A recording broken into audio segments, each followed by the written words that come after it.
Hi అండి. Welcome to Amalapuram రుచులు. నేను ఆల్రెడీ లాస్ట్ వీడియోలో పిల్లలకి లంచ్ బాక్స్‌లోకి రోల్స్ ఏ విధంగా చేస్తానని చెప్పాను. సో, ఇప్పుడు చపాతీ మీద ఫస్ట్ కొంచెం కెచప్ అప్లై చేస్తున్నానండి. సో, వాళ్ళకి తినడానికి బాగుంటుంది కదా అనేసి. ఇప్పుడు ప్రిపేర్ చేసుకున్నటువంటి కర్రీని యాడ్ చేస్తున్నాను ఇందులో. ఈ కర్రీ ఏ విధంగా ప్రిపేర్ చేశానో కూడా వీడియో ఉందండి. ఎవరికైనా ఇంట్రెస్ట్ ఉంటే ప్లీజ్ వన్స్ వెళ్ళి విజిట్ చేయండి. కర్రీ పెట్టుకున్నాం కదా, ఇప్పుడు ఇందులో ఆనియన్స్ యాడ్ చేస్తున్నాను. మీ పిల్లలకి ఏది నచ్చితే అది యాడ్ చేయండి, ప్రాబ్లం లేదు. మా వాళ్ళు ఇలా తింటారు కాబట్టి చేసేస్తున్నాను. ఇలా వన్ సైడ్ నుంచి రోల్ చేసుకుంటూ వెళ్తున్నానండి, చూస్తున్నారు కదా. సో అంతేనండి, ప్రిపేర్ అయిపోయింది. రోల్ అనేది బాక్స్లో పెట్టేస్తాను అనమాట.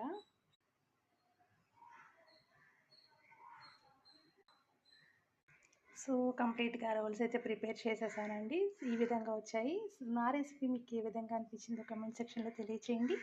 మన అమలాపురం రుచులు ఛానల్లో షార్ట్స్, ఫుల్ వీడియోస్ కూడా ఉన్నాయండి. మీరు ఎవరికైనా ఇంట్రెస్ట్ ఉంటే ప్లీజ్ వన్స్ వెళ్ళి విజిట్ చేయండి. మన ఛానల్ ఫస్ట్ టైం చూసినట్లయితే please subscribe my channel Amalapuram రుచులు. మళ్ళీ మంచి వీడియోతో మీ ముందు ఉంటుంది మీ అమలాపురం రుచులు. Please like, share and subscribe.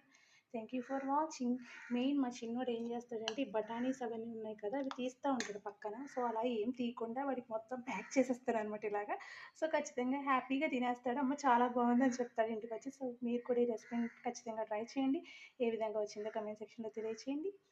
అంతేనండి ఈ వీడియో. Bye, take care.